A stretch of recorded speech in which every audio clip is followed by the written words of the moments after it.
Welcome to the Storykeepers, a space where we explore journeys of immigrants who have crossed borders, rebuilt rhythms, and learned to call a new place home. Our guest for today, Kaveri, grew up in Maharashtra, India. She is an engineer by training with a background in the IT sector. She is someone who will find immense joy in travel, good cinema, and dance. She is a committed mindfulness practitioner who has built a life anchored in presence, routine, and reflection. Kaveri's journey carries the familiar arcs of migration, the excitement of new beginnings, the silence of the unfamiliar spaces, and the steady resilience that emerges when you choose to root yourself again. Welcome to the Storykeepers, Kaveri. Thank you, Archana. Thank you for having me here. How are you feeling today? I'm pretty good. How about you? I'm good, getting there. All right. So let's begin. Yes. Perfect. So a little bit of your background. What were you doing back home? Your profession, your education, family, whatever you want to share. Yeah. So originally I'm from Nagpur, Maharashtra, the city which is famous for its oranges. You must be knowing that. Of course. Yeah. So I was born there and brought up in one of the district places near Nagpur. So I did my schooling there and then I went for doing engineering. So I completed my engineering in computer science and later on I joined IT sector. Wow. Okay. And then how did the migration, the move to the US happen? Yeah. So like one fine day, my husband, he got opportunity to be working in Dallas and he was given like a short period of time to join the service there. Oh. So, and I was also working at that time. So I didn't want to leave my job abruptly. So we decided that we'll first of all take this opportunity and then he would move first and he'll join his office. And then I stayed back. I did all the like wrapping up things. I settled down few things. Yeah. And also I was on notice period from my job. So I left my job and then finally I traveled to Dallas. Okay. So what was going on in your mind when he told you, or rather you both decided that you will be moving to the US? How did that decision happen? Like, did you consult your family? What was the process? So yeah, it was like actually first of all confusing for me because I was working and when I signed up for this, so I knew like what will be the consequences of it because I will not be working. I knew that. Okay. And like we from a rough idea we know, right, how the life is here little bit. Yeah, you've heard stories, you have seen movies and things. Like it looks glamorous also and at the same time you little bit of from others experience also what you have heard from like your friends or someone you know who are already there living.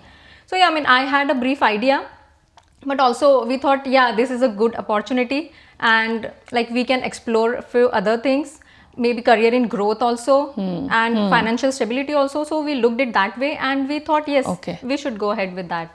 Okay, so your husband moved here first and then in some time you decided to join him. Yes. So what was the period? Because I specifically know that move was not easy for you. Yeah, so he when he went, I was there for like 3 months and then I settled the things. And I also put notice to my office also, like I talked to like everyone and all that stuff. And the settling thing, like we were living in Pune. I mean, our hometown is in Nagpur. Okay. So we lived in Pune. So all the wrapping up of things and all that stuff happened. And then yeah, I mean I started packing and all, then what to take, what not to take and what we get there and what should I bring there. So I used to what utensils to bring, what masalas to pack. Correct. And all of that. And initially I mean I took the utensils also, like you said, I took masalas also, like little bit, not much, but yes, utensils I took.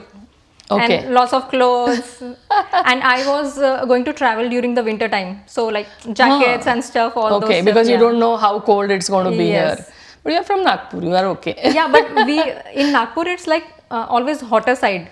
That's true. The much of the winters, but yes, the summers are pretty hot. So we are used to of the hotter climate. Yes. Okay.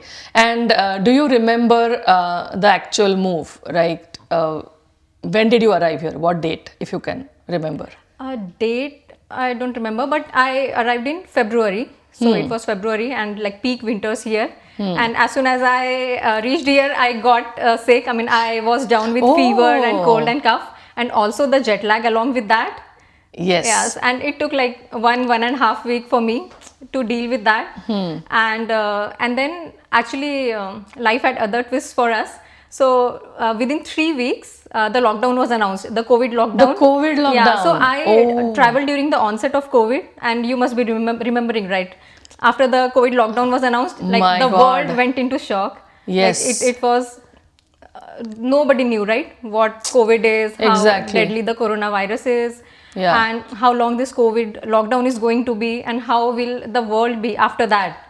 Nobody knew that, and there were no medicines, no treatment for Nothing. We did not know what's going on. Yeah, oh, wow. and in addition to that, we were at a new place. My husband also, as I said, arrived only 3 months before me. Yeah. He also knew few of his colleagues, and I knew no one.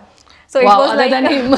yeah, I mean, it was like we are stuck in some like 4 walls, between the 4 walls. Wow. It was like that. So if you hadn't moved, then you wouldn't know when there would be an opportunity, because there was nothing certain about what are they going to do and things like that. Yeah. So were your masks and everything on the plane, and then you came? So when I traveled, I remember, so there were few people who were wearing masks, and I was wondering like why they are wearing masks, because it was not norm, right, at that time, because it was onset of that, so nobody knew actually. And when the cases started rising, then only the lockdown was announced. So then only the world knew like this has come, something COVID named COVID has come. So it happened like that. So even we were not sure. I mean, it is going to be like that. I can't even imagine the challenge, of that time. So you came here within 3 weeks. COVID happened, and you are by yourself, stuck in the walls. What went through your mind? Like, I mean, it is not anything nice. I can imagine that, but it is so different that no one has, any rules or anything that anybody could tell you. Okay, this will pass, or you will be fine. Nothing of that sort. What exactly were you both thinking? Yeah, so actually, as far as like I am concerned, I was not knowing even the surrounding, like nearby places and what is there, what is because you did not get a chance to go out and roam around. Nothing. No, nothing. So it was like very scary also. I mean, I came with a lot of excitement that I had plans. I will do this, I will do that, something sort of. Of course. And then it was like totally different, like weird feeling that, oh no, what has happened? I mean, what we have to do, and if something goes wrong, or if something happens otherwise, like what we have to do, like how things work here, and whom to contact, how to manage that. We didn't know anything. So that was actually scary period for us. And then you were in touch with your family, and then things back home were scarier, Yeah. We were scared for our family. Our families were like more scared for us, I think. Yeah. Did you think of like, this is not going to work out at any point in time? First 3 months, exactly. 6 months, when you are kind of not sure. So yeah, because the situation was everywhere same, right? Even if in India, if we see in India, there also it was the same. Everyone was stuck in their own homes. Yeah. But the thing was, like, we had no support, like families far away, and here there was no interaction with anyone. So yeah, that's why like when days passed by, I started feeling very lonely. Like and I felt homesick, and for my surprise, it was the very first time in my life I was feeling, I was understanding what homesick means, because when I was in college, I was away from home. When you were already away for education. Yeah, and when I was working, so I was away from home, but this was like a different feeling. Totally. I experienced it for the first time, maybe because of the added pressure, right? The stress situation everywhere. Of course. So maybe that also added to it. But yes, that loneliness and then homesick feeling, I got for the very first time. Wow. And then, somehow I managed that. Yeah. But still, and after that I remember, I think they started to open with some capacity, like 20%, 25% capacity. The flights, you mean? No, not flights. Even here, like some stores were opened. Oh yeah, I remember that. Yeah, some stores were opened and some parks were opened, like with 25% capacity, something like that. So at that time, I got the opportunity at least to go like out and see the surrounding and like what is where, at least the grocery store and all that stuff. And and at that time I remember I mean, we lived in the apartment community. So I got to meet few people and I got to make like few friends. And yeah, by then we got some few 2-3 family friends also. So that way, I mean, it was little breather because that was not safe at that time also, right? Yeah, We were yeah, not like of course. freely moving out. No, So it was yes. like very rarely we would go. But yeah, Yeah. it was at least some breather for us. Yeah. But you know, having said that, I mean, I feel making friends, right? It's at this point and stage in life, it's not very easy because yeah, it takes efforts, right? And efforts Even if from there wouldn't be COVID, Correct. still it would be Yeah, difficult. Yeah. So because they were also like, if we are meeting, they would also feel, right, it's COVID. We should meet or we should not meet. That was also we a did scenario. something called as a bubble, right? I mean, you have to meet only those families who have been meeting, Correct. so that things don't go out of Yeah. control. Yeah. So people were not that open People were to meet scared, because they yeah. were also scared for Of their course. health because they Of should not get course, COVID, yeah. right? Of And course. whoever is bringing that virus, we were not aware. Yeah. So I'll take you back to that sentence that you said, making friends is anyway not easy. So, Yeah. like, what do you mean by that? Yeah, because see, it takes efforts and efforts like from both sides, willingness, right? If they are open or not Yeah. to be friends at that time, we don't know. And also, I feel it takes time because it's like organic process. It has to be organic. Yeah, I mean, if one day you are meeting and other Yeah. day you are friends, it doesn't happen No, like that. no. Yeah, It's going to rise up and then die down right away. So if we are not in contact or if we are not in touch, yeah, I mean, it's not there like that. It happens. So yeah, I mean, that is like a general thing. I mean, coming to the point. So yeah, I mean, I made at least I had few interactions. So I mean, I started feeling like, okay, bit better because interactions are needed, right? I mean, we are, of course. human beings are like Of social course. animals. We need 100%. a little bit of interaction at least. So yeah, that was the case. But still, the question was still the same. Like, how much you will talk to anyone? Yeah, depends on what kind of a person you are. How much do you like want to share? So, what kind of a person are you? Do you share? Do you have lots of friends? Are you outgoing, or do you keep things to yourself? Especially under the circumstances you moved, did that virtue help you in any way, or was it like I cannot handle this? Actually, I'm little both introvert and extrovert. So it's ambivert, as we say. So I'm introvert mostly, but I'm also extrovert when like right kind of people I'm surrounded with those people. Yeah. So it's a mixture, but I don't like feel any barrier in communication like that. Okay. So yeah, I can easily do that with anyone. Yeah. Okay. So the feelings of loneliness and the feelings of not being able to go out, no social interactions, and then making a few friends. So what helped you during all this? Like, did you have any routine or any hacks or any practices that you want to share with our listeners so that if and when a particular person in that situation, they would be like, okay, if this helped her, I might want to try. Yeah. So actually that didn't stop there. So I have a little bit more to share about that. Sure. So you know what happens? You are talking to someone, that is good, but for a little amount of time, and then the entire day you have to deal on your own. So it was like, I mean, I was doing the cooking stuff and cleaning, and then the rest of the day I was not knowing what to do and how to deal with that. And then all the comparison in my head started, that how my life was in India and how it has become here. With all the restrictions though also. It was an informed decision, though you knew what you are getting into. Yeah, I can imagine. Yeah, so I mean, all those comparisons, right? I mean, I used to be busy with my office work, and then I had the house help also, like everything. I never managed anything on my own, like fully. 100%. Yeah, 100%. I never had to do that because I had like cook also, so all the other kind of house help. Yeah. So everything was getting done for me, and here I was doing everything. So it was like a drastic change in the routine also. Yeah. So that way, yes, it started playing with you. Playing on messing my head. Yeah.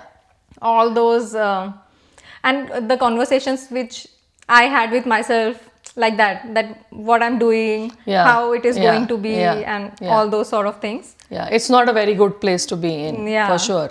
Yeah, and it's rightly said, empty mind is devil's workshop. Oh It yes. was totally Yeah. applicable Because you for have me. nothing else to do, right? You keep thinking, you keep sulking, you keep comparing. So of Yeah. course, yeah. And in a new country, you know, if you would face something like this back home, you would have people to lean on to. Yes. So here by yourself in that particular situation. So coming back to your mindfulness journey, how did that Yeah. start? So actually, what happened is, I just thought enough is enough, and I need to work on like whatever is going on in my head, because it was not taking me anywhere, and I was like going in the loop of complaining attitude and bragging and cribbing, and I have never been like that in my entire life. I never sit and crib for things. I just see like what I can do for it.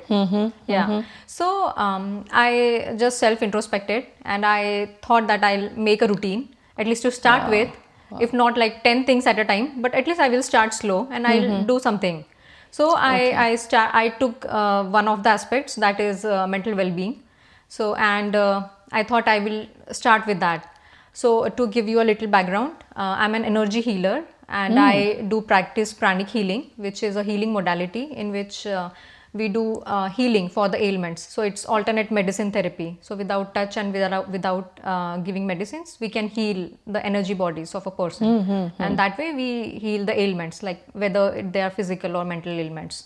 Yeah. Okay, So interesting. actually I had that, but I got distracted with all the stuffs I told you, and I used to practice it earlier. Okay, that earlier was my also. question. Yeah. That were you doing it before moving here and you kind of restarted the whole thing? Yes. Okay. So I'm been doing this over a decade now.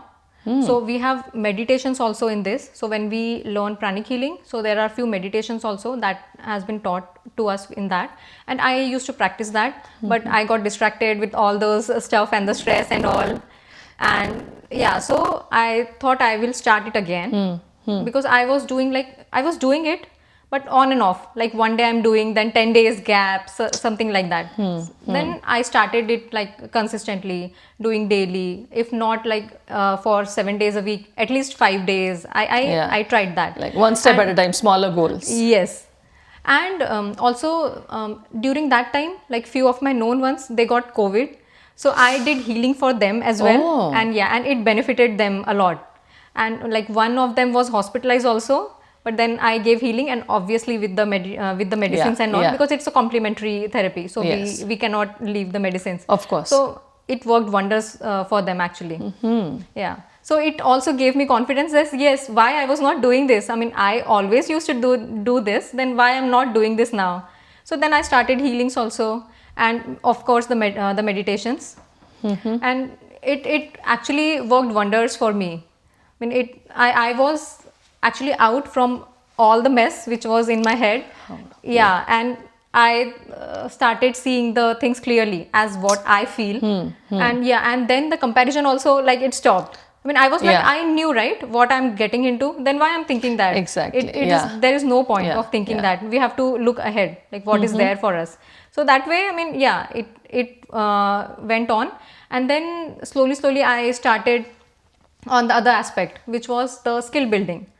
So in IT, there is always something or the other to study, and we have to like be aligned with it. We have to be in sync with that, like whatever is coming up. Yeah. So any newer version of the technology or some upgrade or some new, altogether new skill. So I started with some of the skills which I always wanted to learn. So I mean, I got few good YouTube channels also, wherein I got like Okay. that material, right? Oh, so nice. all those nice videos. So I started with that, and I mean, it took like a good amount of time for me to Of course. build also Yeah, that. yeah, yeah. I mean, it cannot be done in a day or Yeah. two. There has to be a conscious effort. So where does that strength come from? Where does that strength should come from? If somebody is kind of in the same boat right now, what would you tell them? Like, what should they look forward to? See, first of all, actually everyone's life situation is different, but if they are in the same boat, and if they consciously want to come out of it, first of all, I mean, they should sit and understand that what makes them happy and what is right for them, at least what they are feeling that they should do. And then if somebody is like want help on the mental aspect, yes, definitely. I mean, I can say with like 100%, 200%, I can say you should start meditation, or at least with the breathing exercises, you should start. Yoga is also a very good thing. But yeah, I mean, I am always there in for the meditations because I have seen myself the benefits of it, and I'm doing it, like as I said, over a decade now. It really helps a lot in every situation of your life, whether you are going through ups and downs, and life always tests us. Oh yeah, Yeah, of course. so everyone of course. is struggling somewhere. Of so course. that is the best thing to do, and you can come out on your own. Yeah. Interesting. Okay. So after starting to feel better, do you remember your like first interaction that you behaved a little differently? You know, that it was kind of a testament that, okay, I am healing, or I am doing better, or I am growing. Anything that, that, okay, you reacted very, very harshly to a particular situation. And now after calming down, so to say, you reacted to the same thing in a better manner. Do you recollect anything like that? Actually, I didn't react anyways like that. I mean, Oh, I'm okay. not that person. I have become, over the years, I have become very calmer that way. Okay. But yeah, with all those distractions in between, I started becoming like a little bit short tempered, and my husband had to bear the brunt of it because he's our safe space, right? We can say anything. I could hear some giggles and laughs from the crew that we have on set. Maybe they are also That, experienced. yes, they must have they've been on the receiving end as well. They're experiencing the same thing on and off. Yeah. So that way also it helped me a lot. So when I started healing and I started getting better, right, with that all the clutter which I had in my mind. I mean, it was prominent that I'm behaving like a little better way, and I was not actually reacting to the things. I started little bit with empathy. I started responding very properly. Yeah. Not like that. Reacting, not reacting. Not reacting, actually, responding. Very, in a place where I can understand what the other person is also feeling. So important. Yeah. When you came to this country, COVID settled down, you started going out. Anything that caught your attention, like people here, how do they behave with each other? How do they behave in a social situation? Anything you want to share? Yeah. So actually I have not had many interactions with the locals here, but whatever we get when we go to stores or the clinics or that space, right? Yeah. We have some service appointments. Wherever you go to get a service. Yeah. So there I have interacted with them, and I can tell you one small experience of mine. Sure. So it's related to the basic chivalry or like basic manners here they follow. It's related to that. So once my husband and I were going to a store. I think it was Macy's or something like that. Okay. Yeah. Okay. So he went inside and I started looking something in my handbag. So I was left behind, and then I also rushed. He went in, and so I also rushed, and I was thinking something else. So I just opened the door. And I didn't realize that somebody is coming from the back, and I came inside and I left the door like that. So it did not hit the person. She was a lady, so it did not hit her, but she had to hold it. And here it's like basic manners they consider it, right? So we hold the door for the one who is coming. I mean, we have to be a little mindful of that, like who is entering or coming from behind. So I didn't do that, and then I just realized, and I turned back and I just looked at her, and she was also looking at me very confused, like why? I mean, how? Why would you bang the door on my face? Yes. So I mean, and I realized it. So I told her, "Oh, sorry, I was thinking something. So I just missed seeing you. You're coming from behind." So she was, very sweet to respond.